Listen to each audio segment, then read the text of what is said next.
Assalamualaikum warahmatullahi wabarakatuh. Selamat sahur.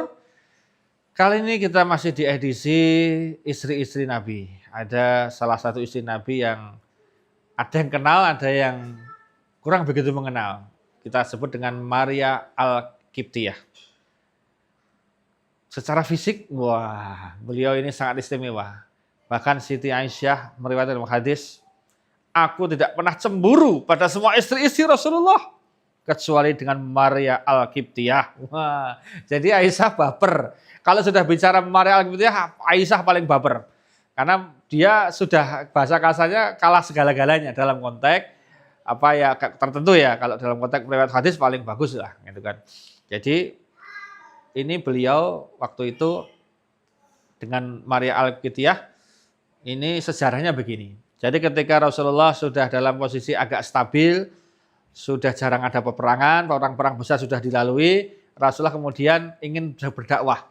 Maka Rasulullah mengutus para delegasi untuk berangkat ke negeri-negeri yang jauh untuk menawarkan agama Islam.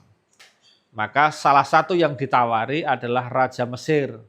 Ya, di Raja Mesir itu ditawari untuk masuk Islam. Utusan yang diminta oleh Rasulullah, utusannya sangat halus, sangat sopan, sangat bagus, bijaksana, memberikan surat. Suratnya waktu itu kalau pas nanti mudah-mudahan bisa umroh mampir Turki ya. Nah, di Turki itu ada Museum Topkapi itu di situ jelas sekali bagaimana surat-surat Rasulullah itu ditulis dan kemudian dikirimkan. Itu suratnya masih disimpan di Topkapi itu. Rasulullah tanda tangan pakai cap itu Muhammad Rasulullah itu. Intinya mengajak kepada Islam. Karena yang membawa misi orangnya halus, bahasa yang dipakai Rasulullah dalam tulisan juga sangat halus, maka raja kemudian kesengsem dengan Rasulullah walaupun belum dapat hidayah waktu itu. Nah, sebagai tanda terima kasih, walaupun belum masuk Islam, si raja ini kemudian memberikan kepada utusan tadi balasan surat, ditulis sendiri sama raja, kemudian dikasih hadiah.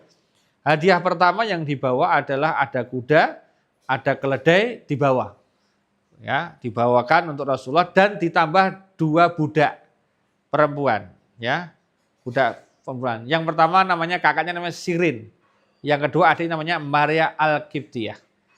Nah, Maria Al-Qibtiyah ini kemudian dihadirkan kepada Rasulullah, yang Sirin dipasrahkan pada sahabat, yang Maria Al-Qibtiyah kemudian karena memang tujuannya untuk Rasulullah, maka kemudian dinikahi oleh Rasulullah.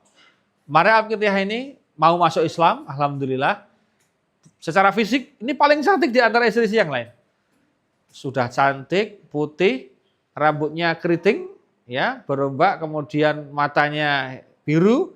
Beliau kalau ngomong itu halus sekali dan luar biasa, cantik. Nah, sampai kemudian suatu hari dititipkan di salah satu rumah dari sahabat beliau, dibawa istrinya, sahabatnya beliau. Kemudian itu aja sering ke sana Rasulullah. Kemudian dibawa ke rumah dan kemudian agar tidak terjadi konflik, tahu ini, karena ini paling ayu kan, maka dikasih ke atas, di lantai atas. Istilahnya di kamar atas. Nah, ketika di lantai atas itulah kemudian Aisyah juga bertanya, dalam hadis mengatakan, aku cemburu sekali. Karena Rasulullah itu sering main ke tempatnya Maria. Meskipun Maria di atas, dipisah dengan kami, Rasulullah masih sering menghabiskan waktu bersama Maria. Wah, itu. Jadi, Maria Al-Qibtiyah ini menjadi, apalagi waktu itu putranya Kanjeng Nabi dari Siti Khadijah ada ada 2 anak dari Siti Khadijah itu kebetulan takdir Allah, qadarullah meninggal dunia sedanten. Nah, hanya tersisa 1 perempuan yaitu namanya Fatimahuz Zahra. Nah, beliau tidak punya anak laki-laki. Pas dapat Maria Al-Qibtiyah setelah menikah hamil. Nah, pas hamil kemudian lahir anak laki-laki. Wah, sudah. Rasa dari para istri-istri khususnya Aisyah itu waktu itu metenang sekali gitu kan melihat kelahiran dari Ibrahim namanya, putranya Rasul dari Maria Al-Qibtiyah. Tapi qadarullah 19 bulan setelah itu wafat. Nah, inilah kisah dari salah satu istri Nabi yaitu Maria Al-Qibtiyah yang itu adalah dari Mesir. Dan yang namanya Mesir itu Rasulullah sampai mengatakan nanti Mesir akan maju dan Mesir itu adalah bagian dari diriku karena menjadi besanku kan gitu, karena bapaknya Maria Al-Qibtiyah dari Mesir. Nah, itulah sekelumit cerita. Kita sudah membahas beberapa isi-isi Nabi dan insya Allah akan kita bahas tentang yang lain karena kita batasi kalau semua 12 kita bahas nanti isinya itu semua ya.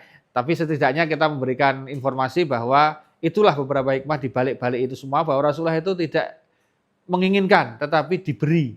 Nah, sudah namanya diberi, dikasih tawar kesempatan, Rasulullah mengambil tentu dengan hikmah dan banyak kebaikan yang ada di dalamnya. Demikian, selamat sahur, mudah-mudahan puasa kita hari ini lancar. Assalamualaikum warahmatullahi wabarakatuh.